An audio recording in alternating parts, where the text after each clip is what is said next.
Hey guys, it's RockTheGolem, and welcome back to Life is Strange Before the Storm. So, Rachel and Chloe have begun talking and basically have apologized to one another for the way they were acting, but Rachel's really taking things very hard, because she was able to confirm for what it was I suspected, which was the man and the woman in the park was her father and some unknown woman. So, she's clearly upset, and justifiably so. But now they're talking about the fact that they've both skipped school, and Chloe realizes that she's probably going to end up dying because her mother's going to kill her. And then Rachel mentioned about her dad is going to punish her with, but she didn't finish the sentence, and now we have this option here. So let's say I'm sorry just for now, because I don't want to get her too riled up. I want to know what's going on. I'm so sorry, Rachel. Fuck him. Oh, that'll work. What I wouldn't give to leave this place and never look back. What's stopping us? How about financial? Are you serious? There's nothing keeping me here. Not anymore. Except a lack of funds. If I came to you tomorrow and told you to pack your bags. I'm serious. Let's do it, Chloe. Let's leave this Seriously? place forever. Like, I mean, I know we're hinting at the idea of like a romantic involvement between the two, but like, literally, it's been a day that these people have hung out with one another. And now all of a sudden they're going to run away together with no ability of really being able to pull it off. Can I borrow your lighter? I didn't realize she had a letter with her.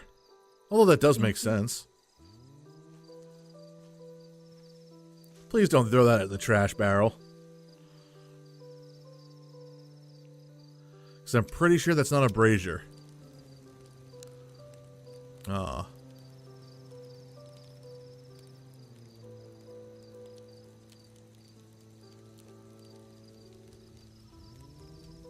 Well, that's definitely a trash barrel.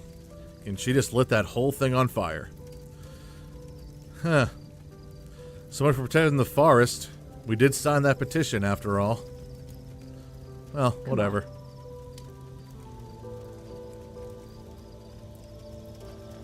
Don't do it. Oh, there it is. Did she just turn into Black Canary for a second? Good God. And that right there would make me discouraged from going anywhere with her in the future.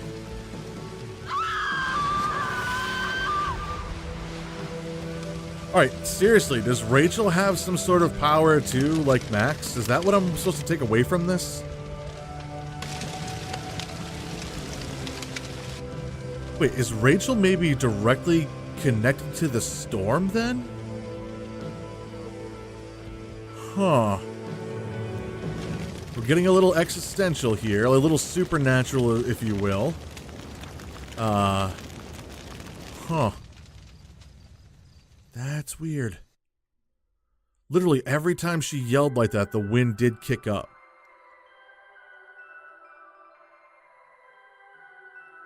Well, there's Frank, just enjoying his beer. With either his ridiculously large hands or his ridiculously tiny beer bottle. Up, and we see the fire. Wow, that spread quickly. Okay, yeah, apparently beers are just ridiculously tiny in Arcadia Bay. Holy shite. That's literally through the entire mountain range.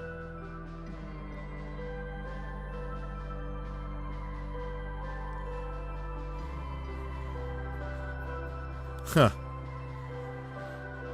Well, at least they're kind to one another.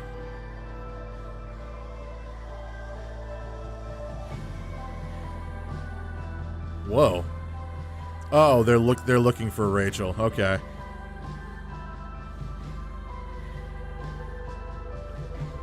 Huh. Wow, and she's just kind of standing there, huh? This woman seems like... And she's smiling?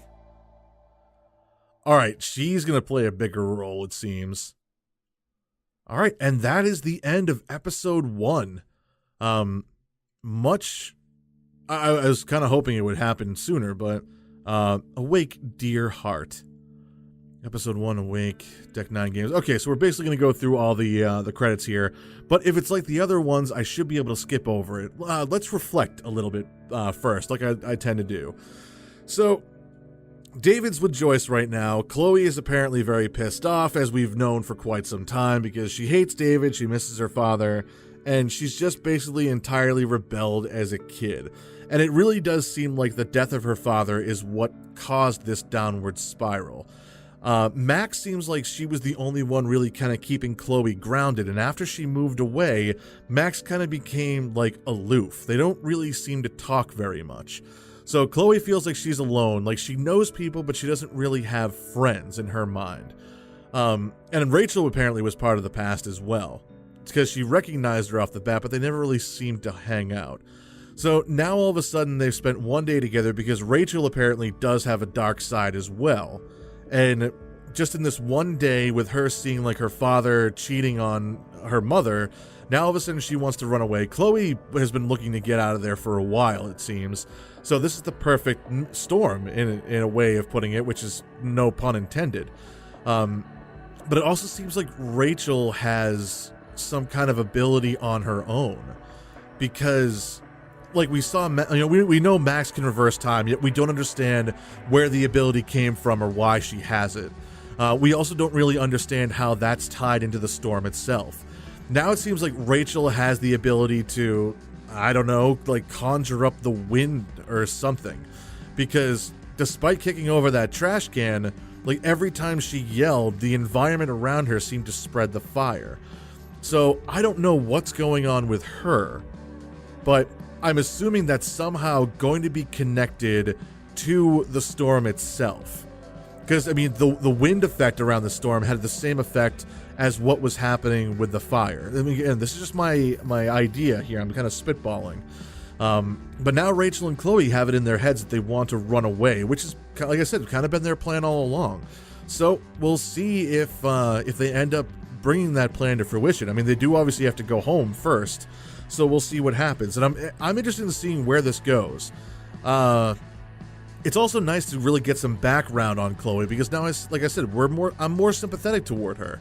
But it really seems like kind of a role reversal. Like now Chloe's almost taken on the role of Max, just without as much sense as Max, and Rachel is taking on the role of Chloe, where she seems to be like the more rebellious of them, and the more like, you know, what's the word I'm looking for? She seems to be more of the like a bad influence. But we don't know her history yet either, which has been a big thing, because Rachel was kind of the focus of the first game, but we never really knew anything about her aside from what people said. So I'm interested in finding out more about her as a person, and also about what ends up happening to her and like why. So hopefully we'll get into that in the next episode, and we do have 2 episodes to go, so let's see if we can't skip it. Okay. So I, along with 64% of people, attacked the guy, which makes sense. I mean, you should defend yourself. Wow, most of the people were kind to Joyce, but I chose to be mean. You know what? Chloe being Chloe, though, despite the fact that she does love her mother, I mean, she is a rebellious youth. She hates what's going on, and in my opinion, she even can't understand why Joyce is the way she is, so it made sense. The vast majority of us chose to defend Nathan, which makes sense, because, I mean, yeah, he is like a brat and everything, but he hasn't gotten to the point of being a true asshole. Wow, the vast majority of people actually told Rachel that we were more than friends. I chose to play it safe. I said that we were just friends. And she did take a little bit of offense at that, but she and I have both said that we don't know exactly what this is or where it's going to go, but we're willing to find that out. So that's good. Taking money. There was money to take? I don't remember that. Wait, you took the money. You took money. Oh, from the back of the truck. Okay. Purchase pot from Frank. I'm in the minority on that one. I'm also in the minority on taking the money. Almost an even split, but a good number of us read Joyce's self-help book. Vast majority of us put the photo of William on the dresser, which is understandable. Oh, wait. Oh, you know what? If we didn't buy the shirt, we could have had money. So only 5% of people slipped money into Joyce's purse. I feel like that was more of an opportunity type thing. I don't think people really kind of like planned that out. I could be wrong. I think that's just a circumstance of the game. You told Elliot you would go to the play with him. The majority of us said that. Vast majority of us told Skip his demo was good. 1% of people told Skip his demo was just okay. Wow, so we either chose not to do it or we were nice to him, and then like a very small percentage of us was just like, yeah, whatever. Most of us finished the tabletop game. That makes me happy to see, because I feel like the D&D aspect of it might have turned some people off to it, or they would have just said no outright. But I'm glad to see that so many people played along. Minority, although very close, split down the middle, sabotaged Victoria's homework. Told Rachel falling in love is stupid, kind of split down the middle, but I mean, for this circumstance of the play, it totally makes sense. Wow, almost everybody shared their earbuds with Rachel. 2% of people were decided to be greedy and just, kind of do their own thing. And then almost all of us, with the exception of 5% of people, jumped off the train. All right, well, I'm really kind of happy to see like such variety. There were things that I didn't expect people like, the D&D game to do. And then there are also things where like the vast majority, like a small percentage of people did different things. So that's really cool to see. And I'm always happy to see stats like this. But that is going to do it for episode 1. And here's our preview for 2. Someone's trying to break in. No one steals from me. Uh-oh. I want my fucking money. That didn't sound like Frank. It sounded like the guy we might have gotten the t-shirts from. I don't know. Brave New World, next episode coming soon. Play collector mode and complete your graffiti collection. Collector mode. I'm going to have to investigate and see what that does. But that is going to do it for this one. Episode 2, Brave New World, is not out just yet. Actually, yeah, coming soon, so it's not ready yet. But hopefully we will have the opportunity to play that relatively soon. There is a lot of footage that I've got to record, and I actually did this all in one sitting with the exception of the first 2 episodes. So I have a lot to edit and go through and upload, so this should last a while, and hopefully it will carry over to when episode 2 comes out. Oh, excuse me. Episode 2 comes out, and I'll be able to continue releasing episodes without any interruption. But if that does end up happening, and there is some blank time between this episode and episode 2, I do have other things that I can record, which I will get to. But anyway, that's going to do it for now for Life is Strange Before the Storm, guys. So thank you all very much for watching. If you like what you've seen and heard, please be sure to like, comment, and subscribe. And having said all that, I will see you all on the other side. Take care.